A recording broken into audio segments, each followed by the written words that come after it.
Good day, and welcome back to the Sussex Files. And welcome to the finale. 8 episodes, 8 deep dives. We have followed the money, read the court documents, tracked the poll numbers, examined the IRS filings, cataloged the staff departures, fact-checked the Oprah interview, and built the Brand Sussex scoreboard from the ground up. We have given you the kind of analysis that the mainstream media simply will not do, because it requires following the evidence wherever it leads, without flinching, without sentiment, and without caring whose narrative gets uncomfortable in the process. And now we arrive at the question this entire series has been building towards. The one that every person who has followed the Sussex story, whether they love Harry and Meghan, despise them, or simply find the whole thing utterly baffling, is asking right now, in May 2026. What happens next? Today we lay out 3 possible futures, 3 distinct paths that the evidence, the insiders, and the documented reality of 2026 all point towards.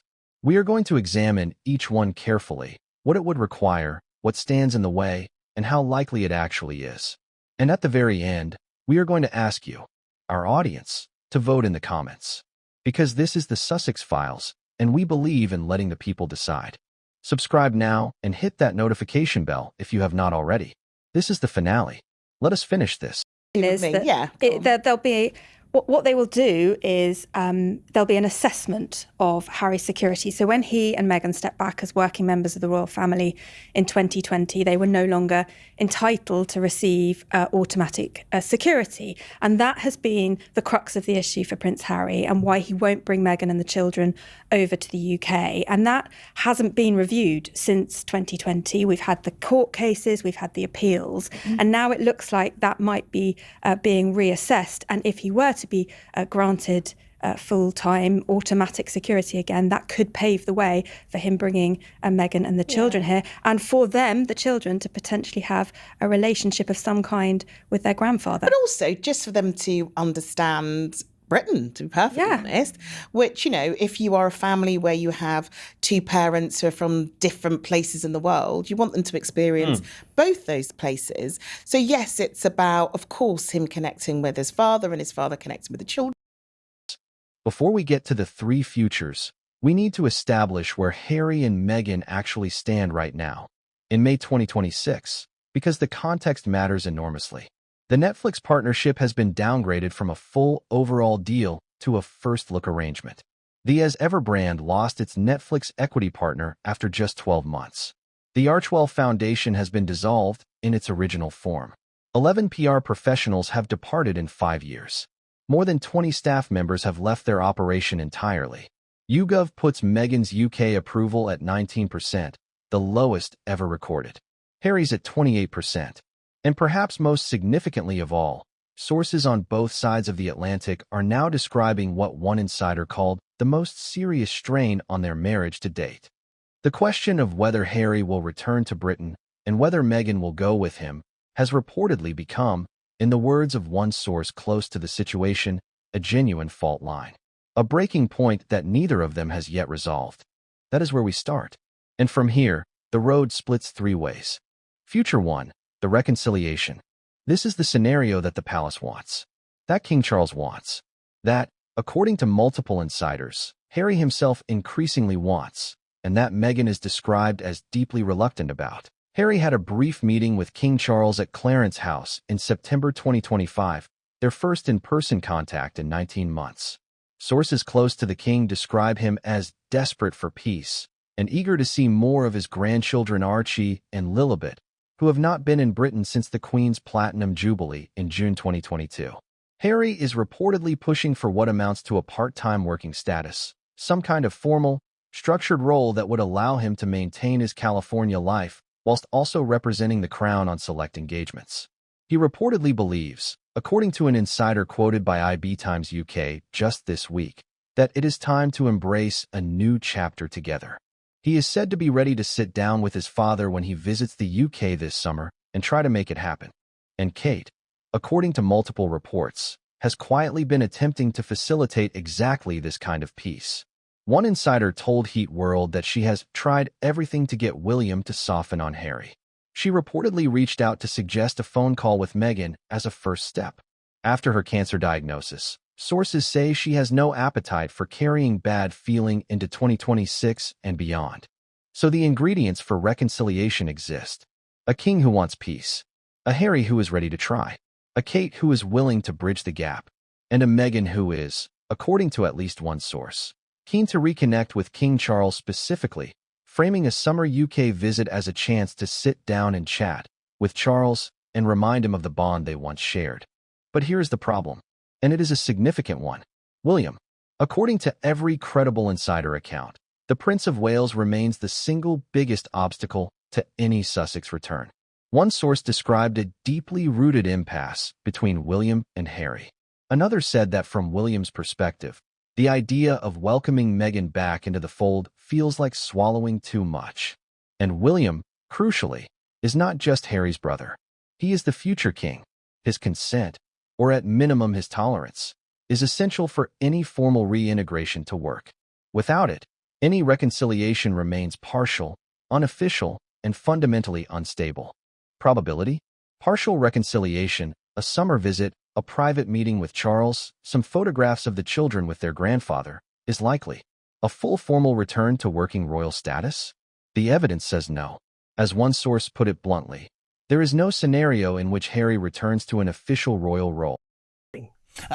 Literally, I couldn't agree more. And I was jokingly saying that you won't answer this, but there you go. You're too professional. I reckon he'll be back in the UK with his ginger tail between his legs within 2 years. I reckon this marriage is in the toilet. What do you reckon? I don't think you're too far off the mark. Ooh, there you go. Future 2, the complete break. This is the darkest scenario, and the one that, 6 months ago, would have seemed unthinkable, but that in May 2026 is being discussed openly by insiders, royal commentators, and journalists on both sides of the Atlantic. The complete break means what it sounds like. Not just from the institution, they already did that, but from each other. The divorce speculation is no longer fringe gossip. It has been reported by Radar Online, Yahoo Entertainment, Women.com, and Stylecaster, citing multiple sources describing significant internal strain, a couple who are not on the same page, and a fundamental disagreement about their future that neither has been able to resolve. The specific fault line is Britain. Harry is said to be increasingly focused on repairing family ties, whilst Meghan is described as reluctant to reopen what she views as a chapter marked by hostility and intense scrutiny. One source described Harry as caught in an agonizing position, pulled between his commitment to his wife and children and a powerful sense of unfinished business. Another warned that if neither is willing to compromise, this single, unresolved question could evolve into the breaking point for their relationship. Reports have even emerged of Harry considering a solo life in Montana, physically distancing himself from Montecito and, by implication, from the brand and operation that Meghan has been building there. An insider told Radar that Meghan is in full meltdown mode, blaming those around her, including Harry, for her professional troubles. Royal expert Hilary Fordwich observed that Meghan has broken up with every relation. To be scrupulously fair, Meghan herself has pushed back on the divorce narrative clearly and publicly. In her Harper's Bazaar interview, she said of Harry, "No one in the world loves me more than him. He loves me so boldly, fully." Those are not the words of a woman who believes her marriage is over. And Harry has previously shut down divorce rumors directly at the New York Times Dealbook Summit. The couple presented a united front at the NBA All-Star Game in February 2026. Reports of a marriage in crisis have swirled around them before and have not materialized into anything definitive. But the frequency and specificity of the sourcing in 2026 is different from previous years. And the structural tension, a man who increasingly wants to go home and a woman for whom home is California, is not a tension that resolves itself with good intentions. It resolves itself with one side giving up something fundamental. And in 6 years of watching these two operate, there is very little evidence that either of them finds that easy. Probability? A formal divorce in 2026, lower than the tabloids imply, but higher than the Sussex communications team would have you believe. Future 3, the reinvention. This is the scenario that requires the most imagination, but also the one that, interestingly, has the most precedent in celebrity history. The reinvention means Harry and Meghan staying together, staying in California, accepting that the royal chapter is closed, and building something genuinely new from what remains. Not a brand built on grievance. Not a content empire built on attacking the palace. Something different. Something that earns its audience independently. The ingredients for this scenario exist too, as ever products sell out in minutes when new collaborations launch. The bookmark sold out in 10 minutes. The Valentine's Day chocolate sold out in under an hour. Meghan's instinct for product and aesthetic, the curated lifestyle, the elevated everyday, does connect with a specific, loyal audience. Her new podcast, Confessions of a Female Founder on Lemonade Media, has been well received in its early episodes. Harry's Invictus Games continues to grow. The next edition is in Birmingham in 2027, back on British soil, which gives Harry a genuine, serious, non-controversial platform that nobody can take away from him. The Invictus story is the Sussex story at its most sympathetic and most deserving: wounded veterans, sport, rehabilitation, purpose. It is the only Sussex project that has never been embroiled in controversy, never been cancelled, and never lost public goodwill. The reinvention scenario requires Harry and Meghan to do something that 6 years of evidence suggests is genuinely difficult for them: to stop making the story about themselves, and to let the work speak instead. To stop attacking the institution. To stop feeding the grievance cycle that, as we established in episode 7, is the only Sussex content that consistently moves audiences. Because as long as the brand depends on royal drama for its oxygen, it will always be a brand in decline, because the drama ages, the audience moves on, and the institution they left behind simply keeps going without them. The question is whether they are probability. Partial reinvention is already happening around the edges.